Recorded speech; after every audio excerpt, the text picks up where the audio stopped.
At Arizona State University, we've made online education better, smarter, and more personalized so you can go further in your aspiring field. I decided to pursue medicine once I realized that ASU did have the online program for biological sciences. You're still required to learn the same curriculum. You're still being tested on the same content that anyone would be tested on in person. The comprehensiveness of the program prepared me so well for medical school. Explore over 300 programs at asuonline.asu.edu. If you love entertainment, current events, and Hollywood, don't miss Creator to Creators, hosted by the filmmaker Meosha, known for the Shudder hit documentary Horror Noir and the acclaimed film Anatomy of an Anti-Hero, Redemption. This show features interviews with filmmakers and creatives from around the globe. Join the fun with guest celebrities and gain valuable insights. Subscribe now and follow Creator to Creators. Hi guys, welcome to another episode of Creators to Creators today. Today we have a special guest. Otis D. Gore. Nice. Welcome. Thank you. Thank you for having me. I really appreciate it.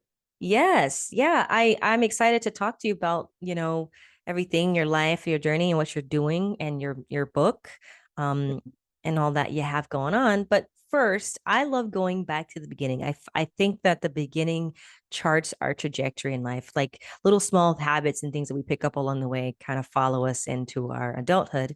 So tell me a little bit about your childhood. What was that like? And kind of how did you find your way doing the things that you're doing now? So I am from the Bronx, New York. And it's crazy because in my childhood, the Bronx that's now is a totally different place again. Mm-hmm. I talk about it in my book where I say the open lots and the burned out buildings and the buildings that were torn down, there were just lots. Those were basically the playgrounds that we had. Mm-hmm.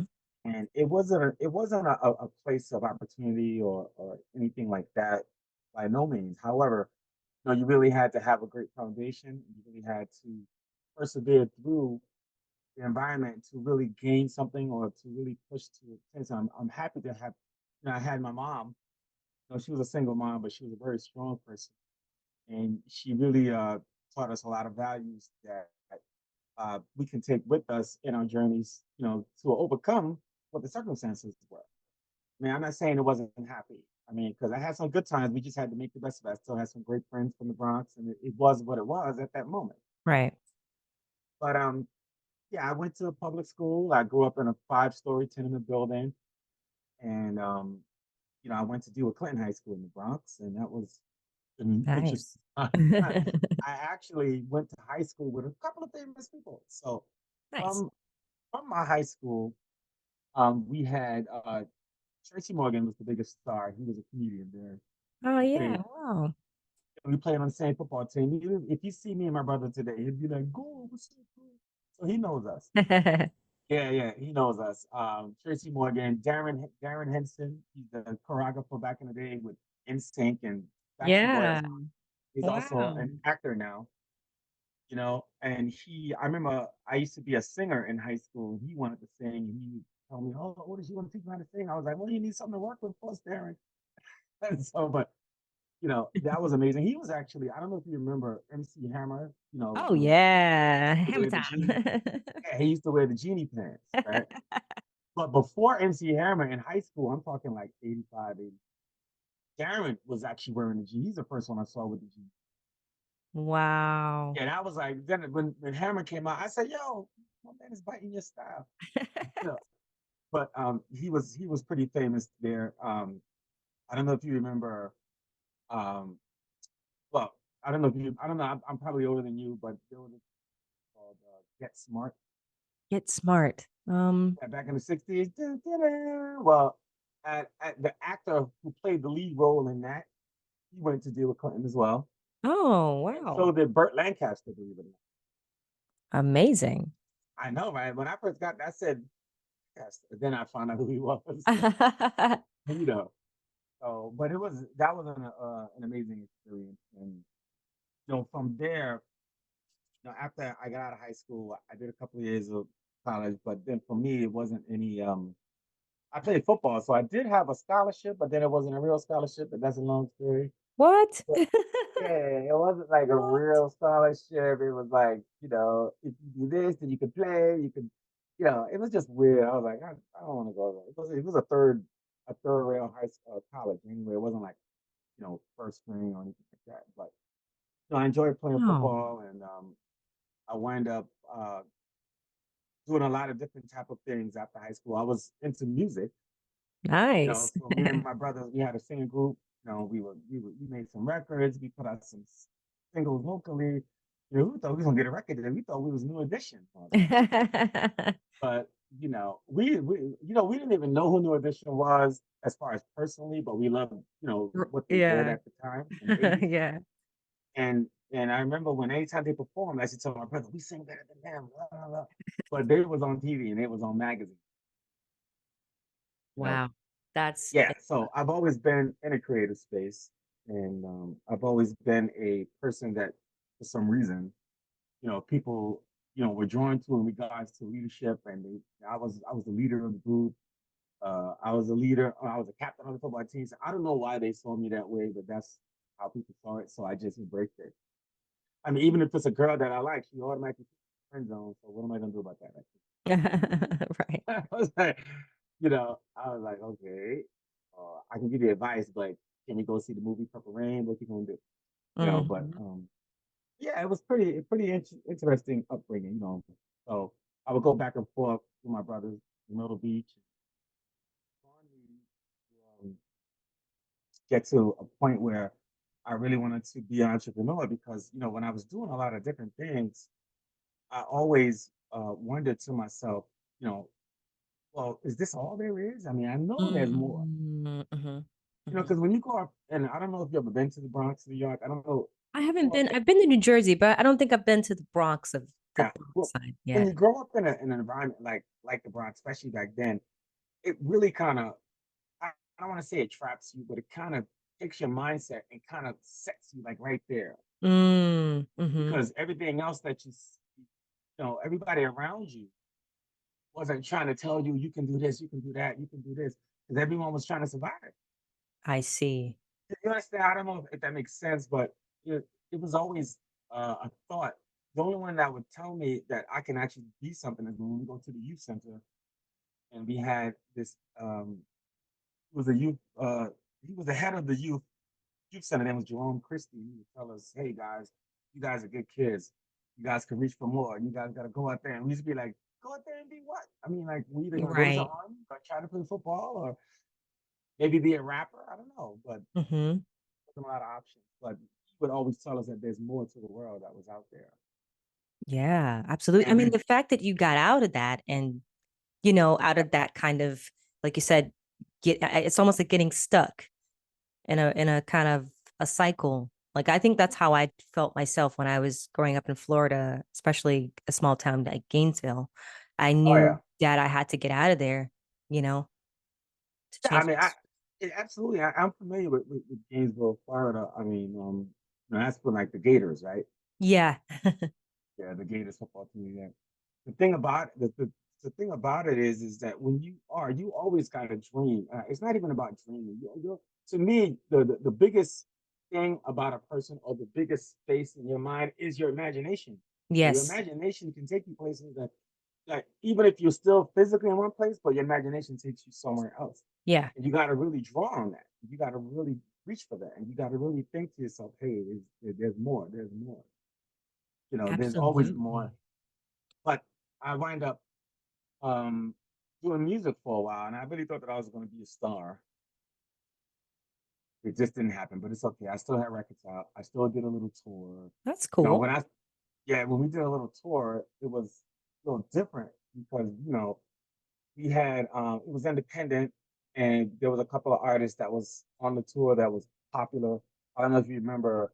There was a young artist girl. There was a girl group called 3LW.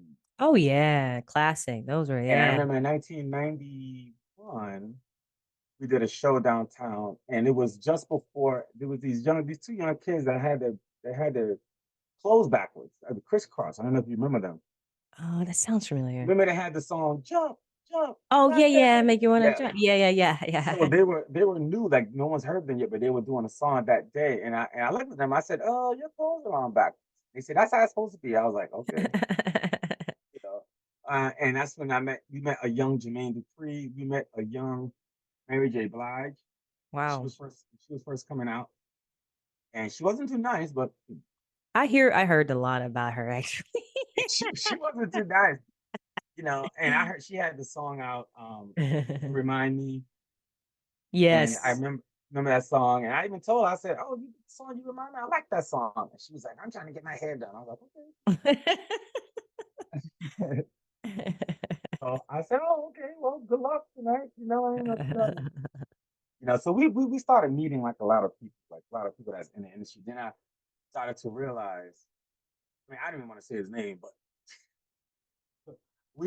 she was on Uptown Records Hmm. at that time, and I remember when she did the show there. There were some people from Uptown there, and I remember seeing a young skinny kid who was putting on her shirt, no, not putting on her jacket. No, you gotta wear it this way. You gotta wear it this way. You gotta wear it this way. She was getting upset with him Hmm. because he was annoying, and that was Puffy. But I didn't know it was Oh. him at the time. I just like, okay. So I thought it was like her assistant or something like that, but he was like an intern. But she was getting, leave me alone, you know, that kind of thing. Wow. But look at him. Well, I don't even want to say look at him now. Well, look at him now, kind of. I mean, pretty much. I mean, you can't. Yeah, Every news it sees everywhere now, he's and not everywhere. not for He's a good everywhere. reason. Not in a good way, but I mean, he's lived his life. He's actually, you know, became a cultural icon. He did what he had to do. He worked hard, and that's what I'm saying. See, Buffy was born in the Bronx, but he grew up like in Mount Vernon and Westchester, Ah. which is right borderlines the Bronx. So you know, Oh. if you live like when I grew up, we grew up in destitute. You know, it wasn't great. It was you know. So if you went like maybe a few miles right to Westchester, then you saw the houses and everything. That was different. Even in Queens, we thought they were uppity. Y'all are uppity Oh.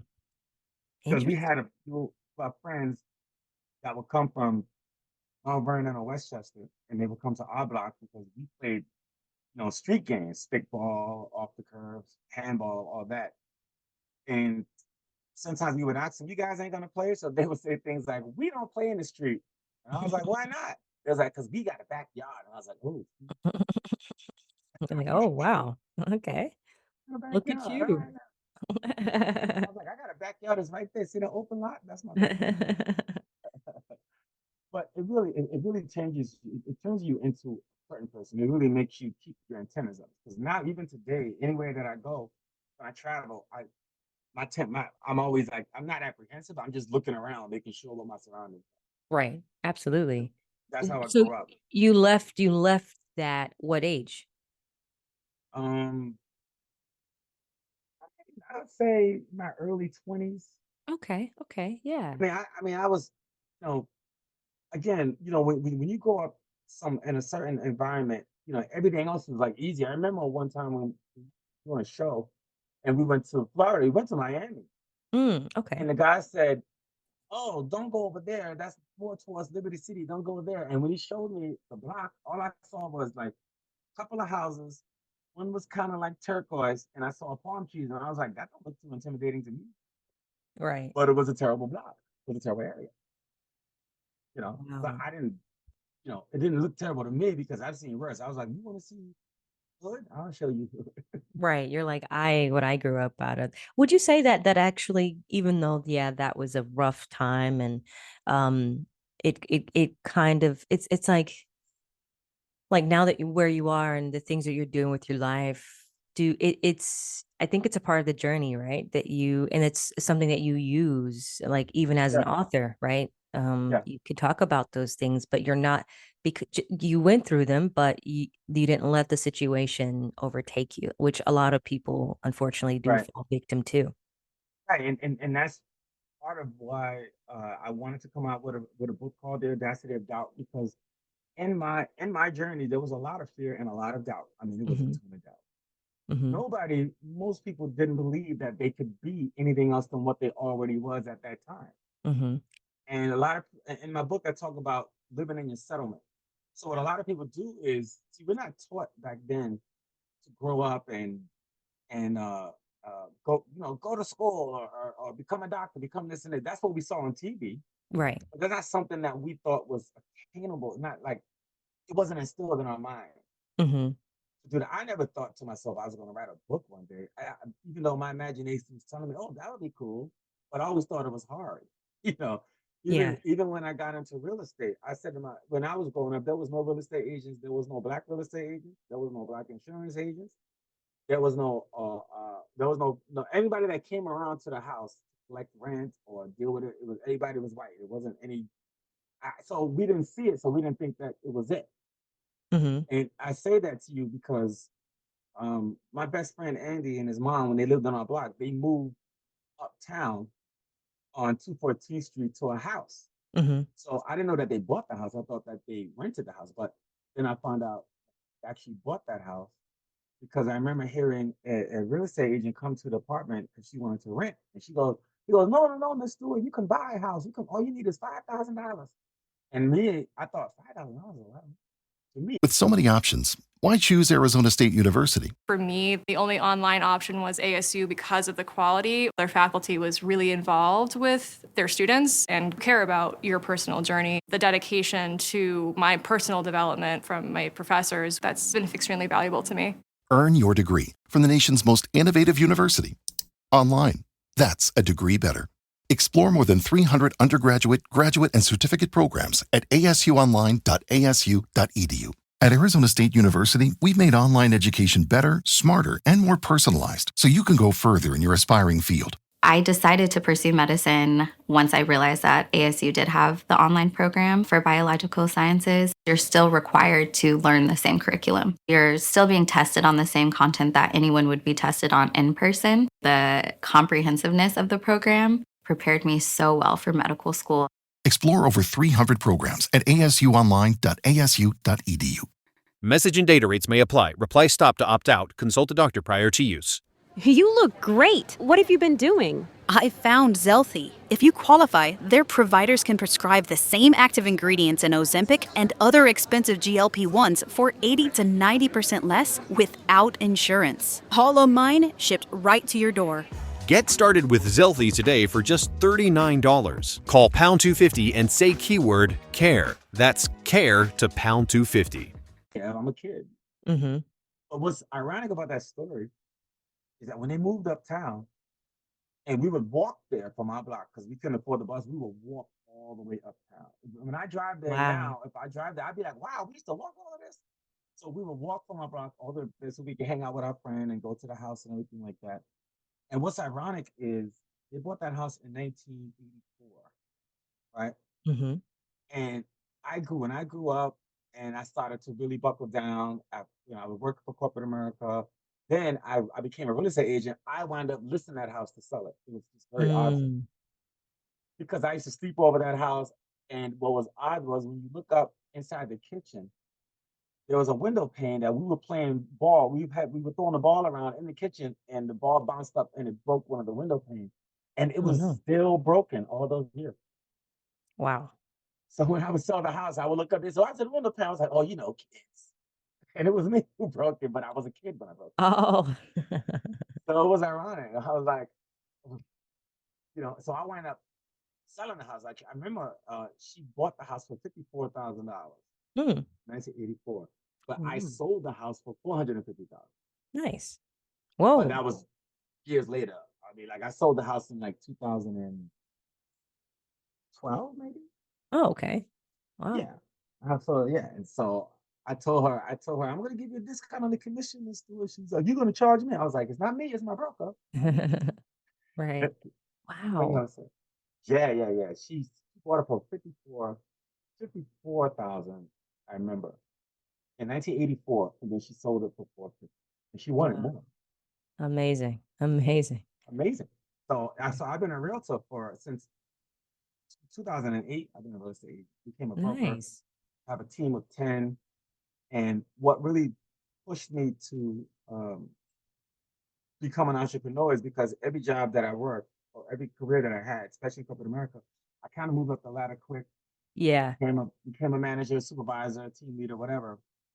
But I always realized that in every company I went to, there was a ceiling for a guy like Mm, me. It was a ceiling. I was like, well, I want to be director. I want to be VP, but for some reason, it wasn't happening. So mm, I said to myself, it looks like for me, if I'm going to do something or become something that I truly believe that I can attain, I need to do it for myself. right. I get that. And that's what I started to work towards. And then when I became a realtor, I built that career. I won a lot of awards. Every year I win an award, mission based, what have you. And what made me really start gearing towards the book was all my agents. I was coaching those agents. I was mentoring those agents. I was giving them advice. I would send them a um a word to live by every morning for motivation. And they were like, Mm. "Oh, I'm looking for your words to live by now." So I said to myself, "You know what? I'm gonna have to start. I'm gonna have to charge y'all for all my services." but I know, right? There you go. but they yeah, and then the next thing you know, I everything that I journal. I like to journal. I like to Mhm. write stuff down. I'm more of a tangible kind of person. Everyone's on their phones and this and send it to me email. I like to write things down so I can go back to it. I got journals from like 2010 that I said, oh man, I wrote this. Yeah, it's just therapy for me. Journal is Yeah. therapeutic because you Yeah. write it down and you can feel it and go back to it. I always like that. That's awesome. I love And I that. realized I had enough notes for some similarity in the book, and I started writing. I started formatting it. I found Nice. a template, and it took me like 2.5 years to really put it together from what I feel it should. Nice. What did you like coming up with the title and all that came after you was, putting it together and Yeah, formatting? actually, it's funny you asked that because I was just telling someone the other day because there's one of the but I bought a book from my last event, which was last week. He sent me a email, or he sent me a Instagram DM and said, and showed a picture of the book. Hey man, I'm going to a new journey. This book is really helping me. Thank you. Blah blah blah. Right. And I said, oh okay. I said, what part is helping you? He said the section on change. So when I was thinking about it, he said change. In the middle of writing this book, I had a different name, a different concept, and everything. But Mm-hmm. then, as I was going along and getting more information and writing, the book changed. It changed into something else. Mm, It changed into something else. So I was like, I can't even call it what I want to call it. I had to rewrite some chapters because I kept thinking about how people are looking for something different. They're not happy in their right. life. They're okay with it, but they're not ecstatic. Mm-hmm. A lot of people are not ecstatic, and a lot of my agents want to be able to reach $100,000 commission, blah blah blah, Right. but none of them are doing it. Right. Maybe one or two. So I would ask the Mm, ones who are not, well, how come you can't do it? I'm not sure if I have what it takes, blah blah. Well, why don't you feel you got what it takes? Because it's not instilled in them that they can reach for more. So I right. used to tell them every day, you got to push yourself. I said, you got limited beliefs. I used to tell them, you got limited beliefs. Mm-hmm. I said, your beliefs have to be unlimited. I said, limitless. And that's when I thought to myself, you know what, I'm gonna call the book. Because one of them, I think her name was Lisa. Lisa told me she didn't do no sales like almost a year. So I Mm-hmm. don't think she was really trying. But anyway, I told her, I said, Lisa, I said, it's amazing to me how every time you come in the office, you look like you're shifting around, and like you're busy, like there's a Mm-hmm. buzz, but there's nothing in the pudding. There's no proof in the pudding. Right. Like nothing's happening. It's like you're just doing it just to act like you're being busy. I said, the only thing that you can do, I said, you can either go for it or you can't, or you won't. It's so true. I said, you got to truly believe. I said, you can't be intrigued by things. I said, right now, you're intrigued. You don't believe or truly believe you could do it. What do you mean? I said, you got three ways. You can be intrigued by something, you can believe you could do something, or you can truly believe you can do it. Yeah. I said, when you are intrigued by it, that means that it's something cool, that's cool, whatever, boom, boom, boom, but you don't take no steps. Right. I Exactly. said, you might believe you could do it. You might take a little steps, make a few phone calls, go on a couple of appointments. If nothing happens, rest back to whatever your old habit. Now, Mm, when you truly believe you can do it, you're going to come in the office early in the morning. You're going to make your 100 phone calls. You're going to take your break. You're going to come back to another 100 phone calls. You're going to take a bit. You're going to go on your appointment. That's when you truly believe you can do it because you are actually putting in the work I and nothing's got going you. to stop you. We interrupt this program to bring you an important Wayfair message. Wayfair's got style tips for every home. This is Nicole Byer, helping you make those rooms flyer. Today's style tip: when it comes to making a statement, treat bold patterns like neutrals. Go wild! Like an untamed animal print area rug under a rustic farmhouse table from Wayfair.com. Ooh, fierce! This has been your Wayfair style tip to keep those interiors superior. Wayfair, every style, every home. And then that's why I decided, I'm going to call it the Audacity of Doubt. I love that. Because so many people had so much doubt. Like, oh, yeah. And I'm thinking to myself, the nerve of that emotion to always come in anytime you want to do something, the fear. It's fear. Yeah, absolutely. Exactly what it is. You have to be, I always tell people, it's not even about really your passion. All right. Your purpose has to be stronger than your fear and your doubt. Yes, 100%. Your purpose, and I always ask, anytime I give a training, and I always ask people, what's the true purpose of life? Who can tell me? They're like, make more money, live long. I said, no, the true purpose of life is to just have a life of purpose. Right. That's the purpose of life. Yeah. And so they were just excited when I told them I'm coming out with a book, and it was like, oh, we took you long enough. We always said you should. So many people would tell me that. I was like, you did? Well, yeah, I think because it's like one of the things, like when you see someone doing something and being something and living about, like doing the thing, changing their circumstances. It's like, oh, well, I gotta know what they're doing. Like, and it's super simple. It's like getting out of your own way. And like you said, it's and actually doing it, go and doing it. Like, I think a lot of times, like you said, something really important, it's fear.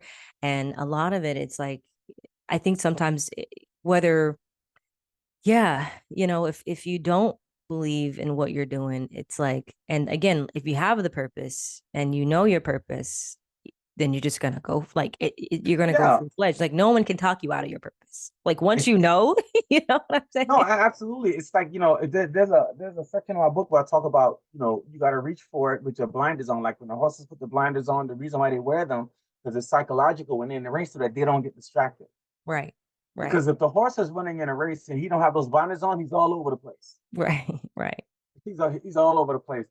And it's funny that you mentioned earlier about people standing in their own way. There's an old African proverb that even says, if there's no enemy within, then the enemy outside could do us no harm.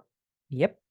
Because if you, in fact, are constantly thinking about doing something, maybe you do it, maybe I might do it, blah, blah, blah, then that means that you don't really want to do it. It doesn't have enough value to you. People do things that hold enough value that's going to get them up to do it. Yep. That's just how it is. Like, I try to talk to them because it's real estate. So I try to tell them in real estate terms. So I tell them, listen, stop letting people rent time in your head. Kick them out. You got to evict them. I said, when you talk about value in real estate, we have this thing called an appraisal. You know what that is, of course. You got to make sure that the house appraises in order for the bank to lend. Absolutely. So I said, look at your friends, do an appraisal on all of them, see who comes in at value, see who comes in undervalue, and see who comes in above value. I said, now, success is a lonely road. There's a section in the book called Singularity. You're going to be alone a lot. Yes. And that's and there's nothing wrong with that. Yep. Singularity. You have to because you're going to be surprised at one thing when you start to really gain success or when you start to progress and you start to see some results. You're going to figure out who cares and who don't care. Right.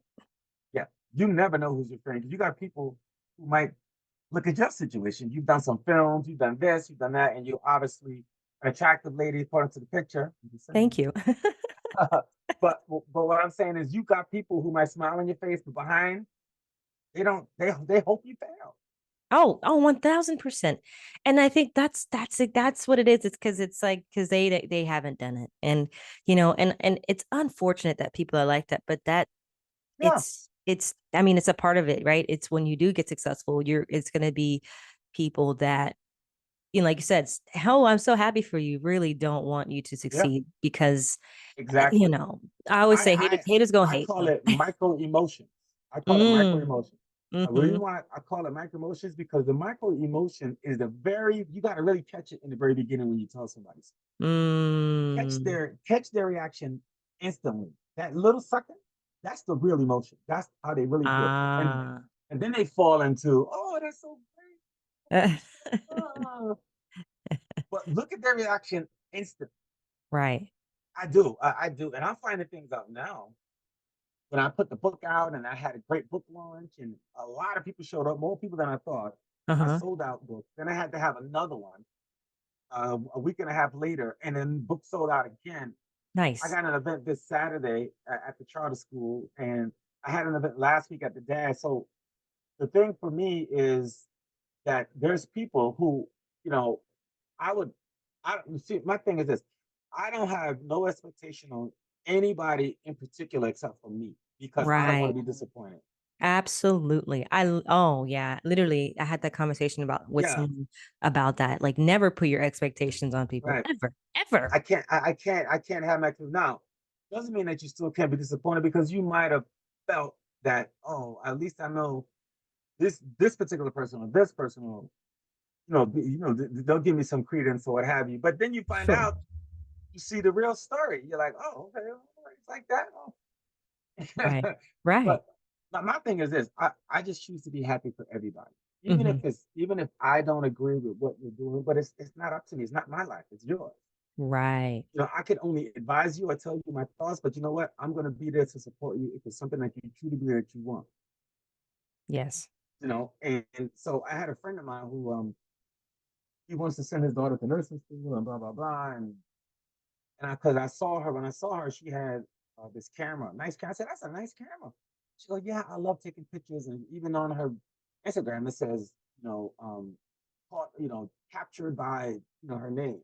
Yeah. I said, oh, that's cool. I said, you want to be a photographer? And her mother and her father, no, she's going to nursing school. And I was like, oh boy. So then I looked at her and I said, you want to be a nurse? And she looked at her parents, looked at me, and she said, I guess. And I said, oh. So, and then they got mad at me. And don't put nothing in the head. I said, I'm just asking her a question. It's just a question. Yeah. Like, you know what? Yeah, it's her life. I said, you guys are pushing things on her that she's not going to give 100% of. Yes. A lot of people do it. A lot of people do that. It's not what you want to do. It's what they want to do. Right. And that same thing. You don't want no one to like, what do you do with your life? I do this. Okay. Did you want to do that? Oh, I always wanted to. Great. Who could tell you not to do it? You was going to do it anyway. Right.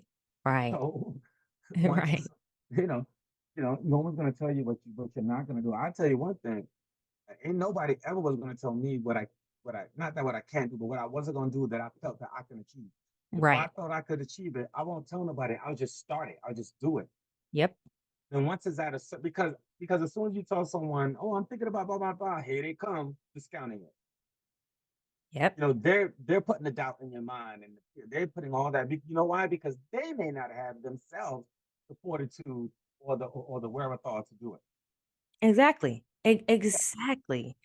Most people in the world that's trying to push and get out of their circumstance, most of them are not willing to do one thing.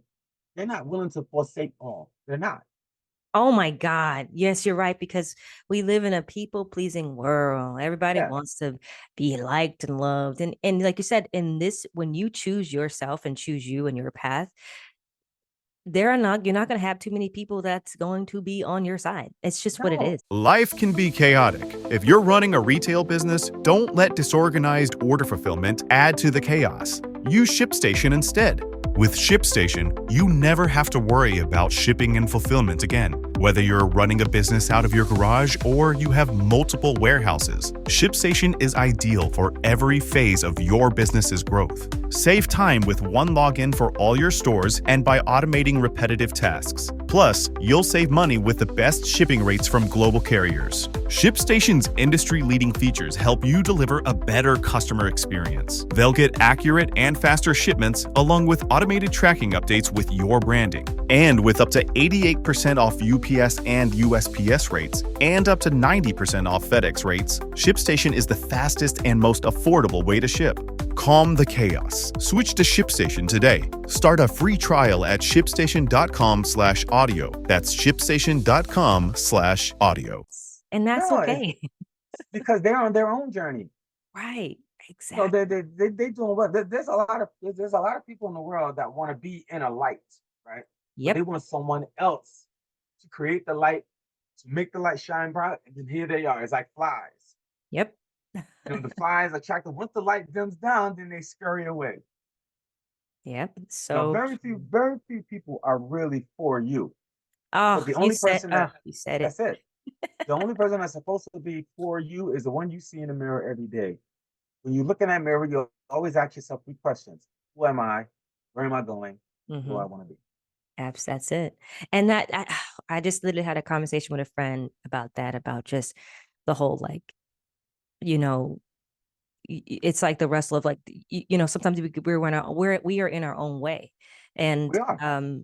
it's like we are the ones that are stopping ourselves from getting to the next level, and it's not anyone's fault or decision to Yeah. like hold you back. Like, yeah, there are things that happen. I've been through a lot of things in this business, speaking about P Diddy's situation, like I've been through some situations that I had some gatekeepers for sure, but I figure Was out, that a Diddy party? When was you at which party you was at? I was at a few. I'm not gonna lie, it was a few She was crazy like, I ones. went to a Diddy party, but I ain't see all that. I ain't go to those strange rooms they The talking about. after party. I left before the devil got there. Right. No, there's some crazy I stuff. left 2 hours before the devil got there. God is good, Absolutely. It's amazing though, because I was telling my daughter, I have 2 daughters. One of my daughters is 22, the other one is 28. Right? Yes, I'm an older guy. Anyway, I don't sound like it. Anyway. But I told them all the time, I said, look, I said, don't live in the past, because every time you look back, nothing changes. I Right. said, the future doesn't live in the past unless so when you talk about standing in your own way, and how I told you have to really, really, I said I did speaking gig last Thursday Nice. at the school 153, and it was about dads take their kids to school, and the director of the program, he likes my book and he likes the message, so he wanted me to talk to the dads, and I was noticing when I was talking to the dads that we talked about before how the Bronx can be the atmosphere, or any or any environment that's draining.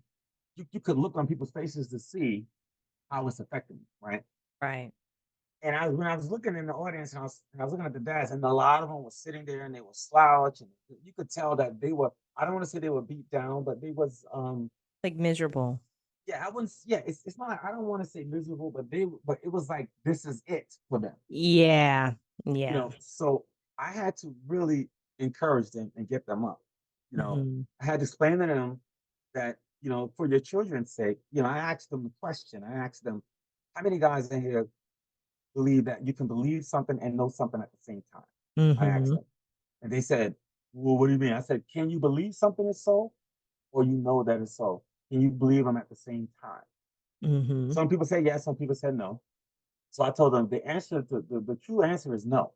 Right. I said, so then I brought in the kids to them. I said, let me ask you guys a question. You do know one thing, all of you know that your children are beautiful, correct? Yes, yes, your children are beautiful. You do know that you love them, right? Yes. Why do you Right. know that? Because that's a tangible thing. You can feel that. That it's so, right? I said, but what is it that you believe in? You believe in their potential. Exactly. Exactly. Right? They were like, so they started to look up like I get it. I said, you believe in your child's potential just like how you believe in your potential, and you should still believe in your potential. I said, so for a fact Yes. that they're beautiful, Yes. for a fact that you love them, Uh-huh. but you definitely believe in their potential. I said the reason why you don't know what their potential is because you're working on that right now. You hope Right. that something that's believed is just something exactly that. It's nothing tangible. There's no evidence showing that is there or it's true. It's just a belief. But something that's tangible is when you got the evidence to prove, yes, it's here. I said, Otis, have you ever done real estate before? Yes. I sold houses. Yes. Are you successful? Yes. That's a tangible thing. It's proof. But if you Mhm. said, Otis, you ever been to a Diddy party? Maybe. I don't know. No. I don't You believe trying I to get me in have. trouble? I'm just kidding. I don't believe I have. I No. cannot get in the. No, I'm messing. I'm messing. I'm like, I don't know. I said, hold on. Which one are we talking about? Was it, I don't know. No, just no. I Where can believe people you. find your like order the book? On Amazon. You can get it On on Amazon. Amazon. All Get it right. on my website, which is otisdgoreauthor.com. And it's been doing pretty good. And I'm pretty happy with what's going on so far because I've got some good reviews. I got a couple of write-ups in Double XL magazine, TEDx magazine, Urban Buzz magazine. They made it the book of the month. I've met a lot of some really, really nice people so far on this journey. It's still the beginning for me when it comes to this. People are already talking about my next book. I was like, I just released this one in August. You're like, hold on. No, but that's exciting. That's exciting. I said, my book is called The Audacity of Doubt. I think I'm gonna call my next one The Audacity of You Rushing Me. No, I love it. And no, congratulations. And this is great. And everybody who's listening, go to Amazon, support, get the book. I really enjoyed our conversation because it's like if this is what we're talking, their book is about that. Oh, I want to get that. Like I'm all about self-growth and getting better and trying to change and do better for yourself. And absolutely. I want to say one more thing before you go. Like, you talked about circumstances, right? There's a quote that I heard from this guy. He's from Florida, I think. Billy Oswald. You ever heard of him? Who? Oh, okay. Maybe. Who is it? He's a motivational speaker that I heard years ago. And he said something that really stuck with me. He said that your circumstances are born out of a mindset that allows them to exist. And then he said, after that, he said, you have to overcome your current circumstance in order to even qualify for your own destiny. Ooh. Exactly. And when he said that, I was like, Billy, my man, right? Wow. So when he said that, I was so struck by that. I was like, wow, that is because deep. He's more of a, and listen, I said that in my book, but I give him the credit. I have to. I don't want him coming after me. But so what killed me was it made me start to really think about yourselves, right? Mm-hmm. It made me start to think about how people need to do what I like to call like a discontinuance in their life. Meaning that whatever's going on in your life, there's a lot of things going on, some good, some bad. Some people are toxic, some people are nurturing, whatever. Sometimes you got to just stop. You got to step back. You got to just take a look around at what's going on around you. And you got to start elimination. You got to start an elimination process. Yes. What we tend to do as people, because it's family, because it's close friends, because we want to be cool and we don't want to hurt anybody's feelings, we always tend to feed into emotions that are no longer good for us. We do that a lot. You're right about that. We feed into it like all the time. Like we keep feeding, right? Yeah. And knowing that this person or these people or this place or even this thing is not really good for you, but it's something that you're used to, and you don't want to take the step back from it. And a lot of us do this. So sometimes when people, you can love your friends, you can love your family, but sometimes some people got to be loved from afar. They got to be loved from a distance. You said it. Yes. You got to love from a distance because you ever see that friend or that family member, every time they call, it's gossip or something going on. Or something wrong. Yeah. I'm like, and then, you get to a point where you see the phone ring and you're like, oh, I got to talk to you. Yeah. And then you call them like 2 weeks later. Did you call me? Yeah, I mean, it's unfortunate. That's why in the book, the section on singularity, success is a lonely road. It is what it is. Sometimes you got to disappear. So because true. You don't really hear people. I've sold so many houses where you got the person or the two people that's looking to buy the house, and they may love it, but then they got that third wheel, they friend. But what about this? And I don't like this. And so I feel like telling them, you ain't buying the house. Yeah. But they trust their opinion. There's always like that person. Now that tells me that either that person has a house, then this house might be better than theirs, or they don't got one yet, and they don't want to see you move ahead. I'm serious. It's really, really a mental thing. Think about it. You really gotta there's people that'll trigger you, and you have to really control yourself. I call it becoming unstoppable in the universe. You got to become unstoppable, undeniable. Yes. You got to do that 4 different ways. You got to be connected to the universe spiritually. You got to be connected to the universe mentally. You got to be connected to the universe physically, which is important. And most of all, you got to be connected to the universe emotionally. Because the more you can control your emotions, the less the world has power over you. Oh, you said a mouthful. Wow, you taking me to church. because at that point, when you controlling your emotions, Yeah. right? Yeah. It's not even about what happens to you. It's about Yes. how you react to that, right? Mm. Because that's what adversity is. There's a saying that says adversity introduces a man to himself, right? So you really find out who you are when you really going through something. Oh my You know, goodness. Yeah. when you're going through something, you really find out, okay, am I gonna succumb to this pressure, or I'm gonna just let it beat me down, or am I gonna fight through it? It's very hard for people to. Message and data rates may apply. Reply stop to opt out. Consult a doctor prior to use. You look great. What have you been doing? I found Zelthy. If you qualify, their providers can prescribe the same active ingredients in Ozempic and other expensive GLP-1s for 80 to 90% less without insurance. All of mine shipped right to your door. Get started with Zelthy today for just $39. Call pound 250 and say keyword CARE. That's CARE to pound 250. Think about adversity and their circumstances and what's going on in their life, it's hard for them to think about after that because they're going through that, like right now. Right. So I had to tell one of my agents the other day, she's going through issues with her husband, leaving her, whatever, right? And every time I see her now, she's really down. So I had to sit her down and say, listen, here's what I want you to do. I don't want you to blame your husband for nothing. It might even be his fault. Stop blaming him. Right. Because every time you blame him, that's the power he has over you. Because every time you think about it, you talk about it, and you see him and what's going on, you immerse back into that same abyss. Yep. I said, what you need to do is you got to start looking at you. Now, even if most of the stuff that might have happened with y'all wasn't your fault, it could have been his fault or whatever. You do know that you are here now. How are you gonna get out of it? What you should think about is not who you are now, not what you're going through, but who are you gonna be after you grow through this? That's what you gotta start thinking about. And if you feel like you're gonna grow into a different person and you're gonna become someone unstoppable and outstanding, then that's what you shoot for. Right.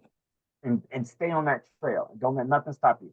Don't let nothing, because as soon as you stop allowing him or circumstances or people to control you and beat you down and keep you in a certain space, and they start seeing you progressing forward, they start seeing that you're trying, they're gonna get a little like, wait, what's going on? It's not bothering them. They're gonna see that they don't control you like they used to. Right. Like you said, because that's success though. When you progress, and the people that do that in progress, I believe, like you said, you have to be able to cut certain people off that don't serve you or serve your purpose. They don't serve your purpose. Like the Marcus Taylor said one time, who are your places, your people, and your purpose. Who are they? Who are they? You got to know who they are. I don't even want to say it like the old saying. Everybody says, oh, what is your why? No. People say, my why is my kids. My why is this. No, you know who your why is? Your why is a person you see in the mirror. That's your why. Because if that person ain't good, you ain't no good to nobody else.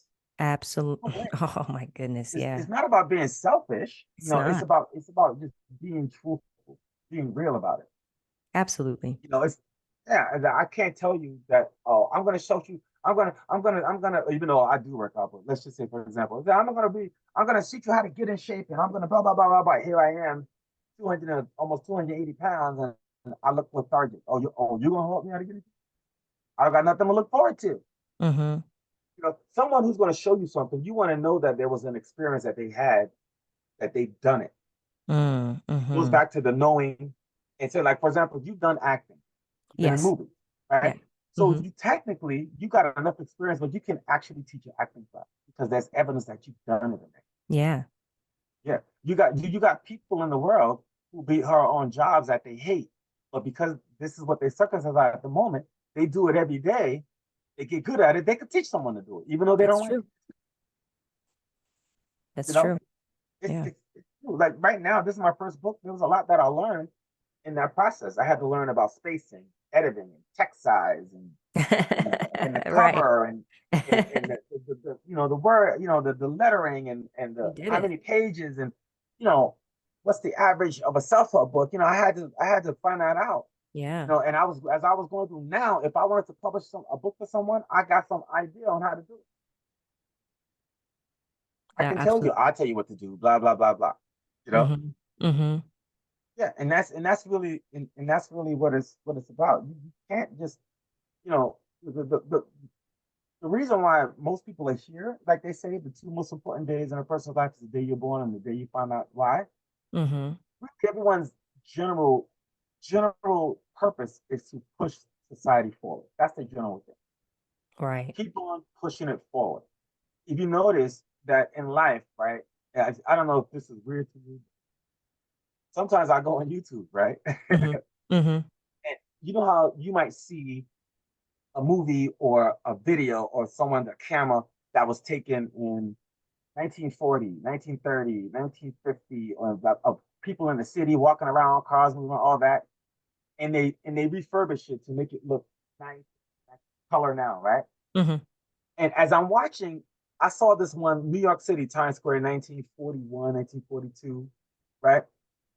And with the one thing that you always notice, the thing that actually changes is fashion, the style, the fashion, the way Mm-hmm. people talk, but the one thing that did not change is that hustle and that grind. Right. And everyone, even back then, they was moving on, living their life, trying to get ahead, trying to do the good. People going to the train, people walking by, people talking, people going to the store. They just hustle and bustle was still there. Mm-hmm.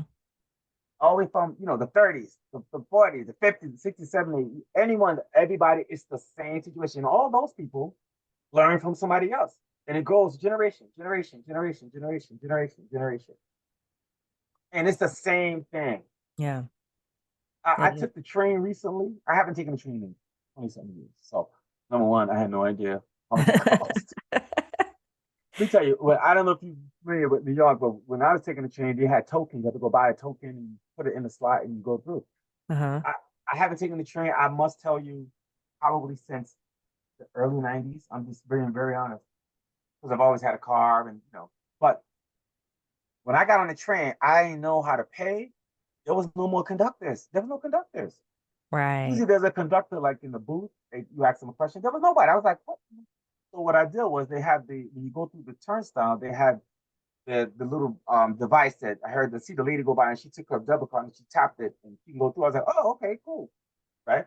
Mm-hmm. So took my debit card out, tapped it, I went through. But as soon as I went through, some things never changed. All the teenagers jumped the turnstile, went under, and everything. I was looking at them like, really? But when I got on the train, what really, amazed me was one thing. One, everyone's face was exactly the same from when I took it. The same. Mm-hmm. The strain of the city, jobs, pressure, everything. As soon as I got on, I looked and I said to myself, wow, no, guys, hasn't changed a bit. The only thing that changed was there was no more books or newspapers. Everyone was on their phone. I was observing that. I was looking around. But another thing too is what I would do when coming up, if I was on a train, and if I see an older lady or a lady get on, I'll ask her, hey, you want to sit down? I give the lady my seat. He wasn't giving the ladies their seats at all. I was like, dude. I said, you see a lady here with a baby, you're gonna give her a seat? Like, come on, man. Right. No, it's just people that it's so funny that you observe like you can look at someone sometimes and you can kind of tell like where they are. It's very interesting. It's and whether that's spiritually or where they are in their life, emotionally, or in the mindset. Yeah, that's absolutely correct. No, that could be a false negative as well. It could be a false positive meaning that you got. And it's weird how most people, you don't think about it this way, but you seem like you would too. What's weird is you might see someone on the train, right? Mm-hmm. They may be on a job or on a career, right?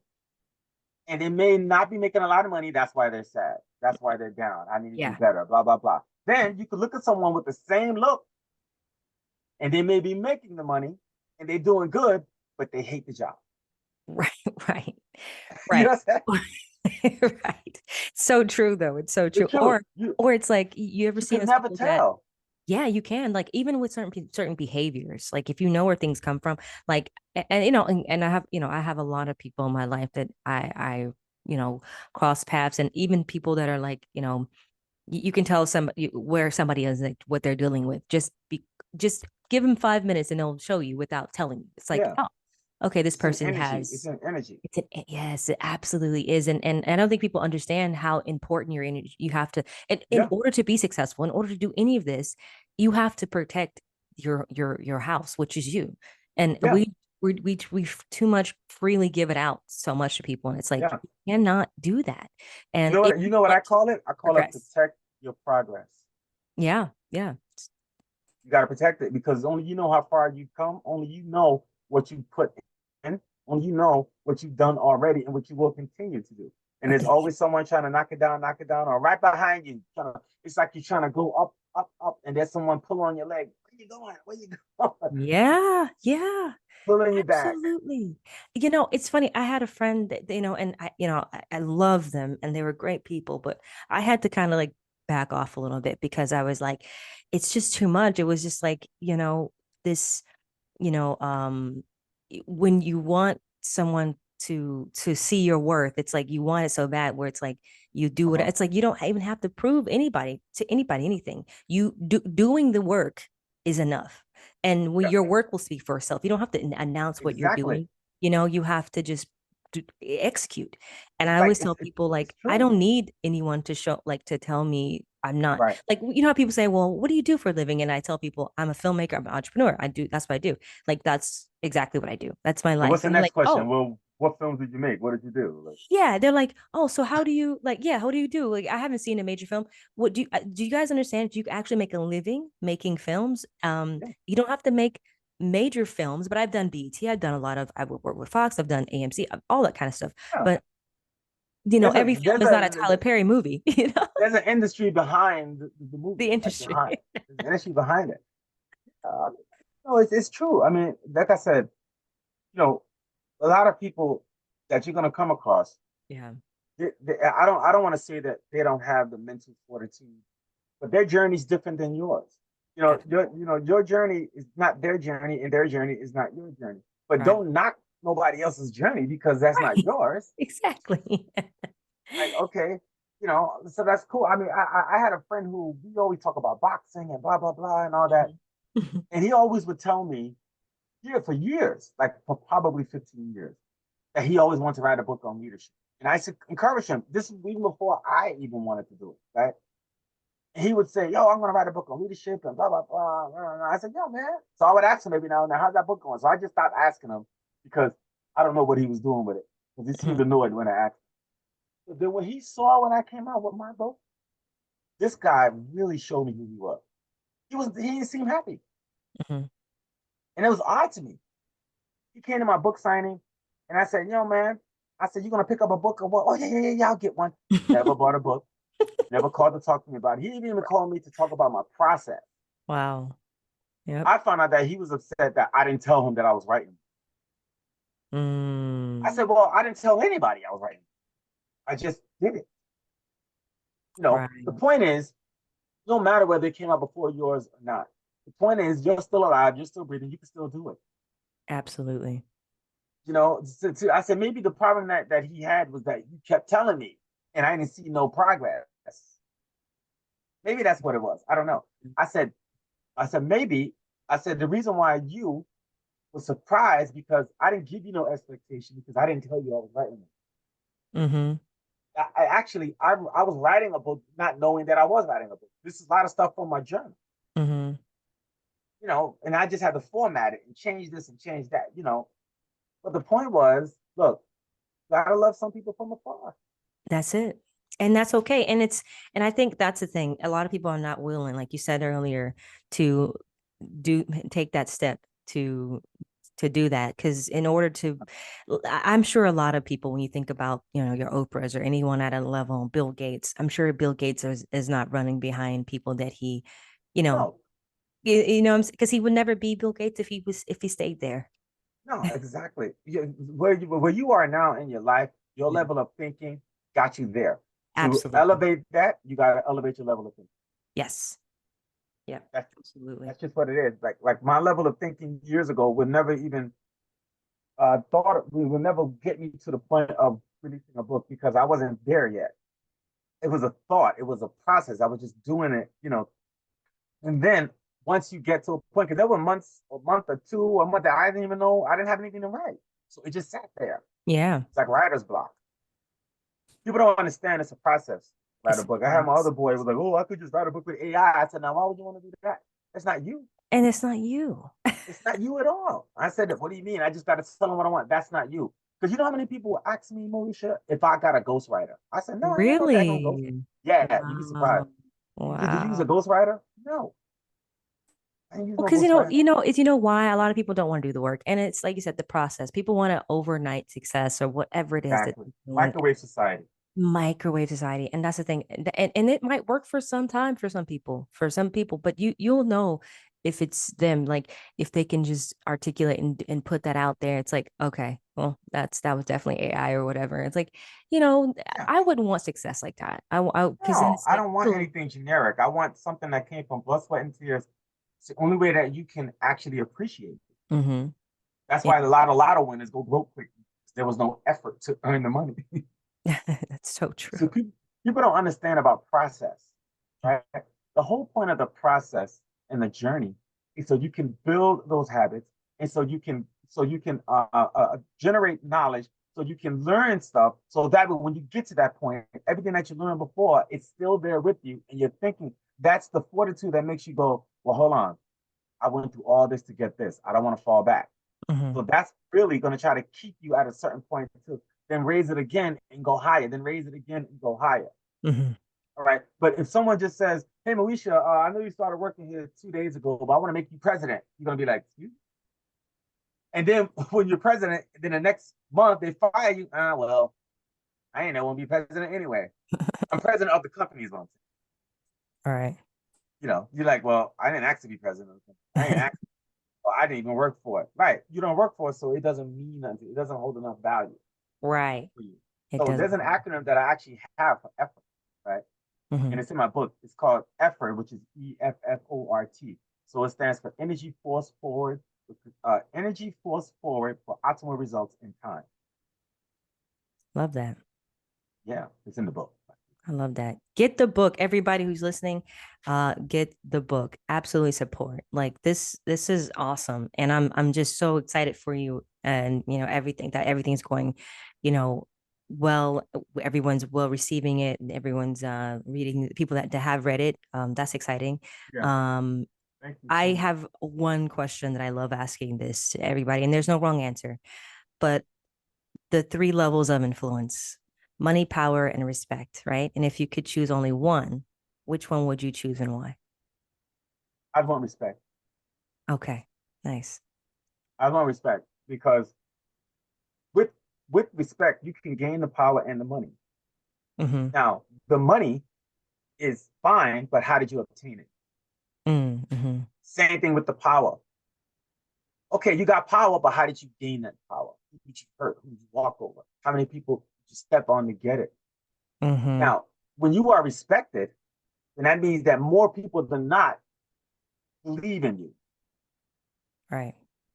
So with the respect, you can garner that into money and or power. And Right. still at the same time, help bring people up as well. Absolutely. I like that. That's a great answer. Thank you so much. I appreciate it so much. And with that, I have one last question for you. Yeah. You get to the pearly gates of heaven, and you meet God. What would you want God to say about what you've done on this earth? Well done, Otis. Love that. That's what I want to say. I want to say, well done, Otis. And then I want him to say my acronym, because I got an acronym for my name. Otis, OTIS. Optimistic thoughts inspire success. Love that. I'm giving you everything. See that? I'm giving you, I got to take some back. No, I love it. I love it. Thank you so much for coming on. Seriously, this was a pleasure talking to you. I really enjoyed this. And again, everyone, please go and support. You can get this on Amazon, right? Amazon and also on Amazon, website. Or my website, otisdgoreauthor.com. But you can get it on Amazon. The book is called The Audacity of Doubt. It's available right now. Hardcover, softcover, and ebook as well. All right. That's awesome. And also, where can people find you on social media to follow everything you got going on? You can follow me. You can follow me on @Gore Otis D, which is my handle for Instagram. And you can also just Google Otis D Gore for, Otis D Gore on my Facebook page and my LinkedIn page as well, and TikTok. Okay. I have You're on all those, but TikTok. I don't. Nice. Yeah, I don't know the Facebook is so long. Just go to Facebook and search Otis D Gore. I'll come. All right. Nice. Yeah, but my You're on TikTok doing the TikTok dancing? I'm joking. no. I don't do all that. No. No, it's funny. It's funny you say that because I always tell people you really gotta watch what you put on TikTok. Have to come back.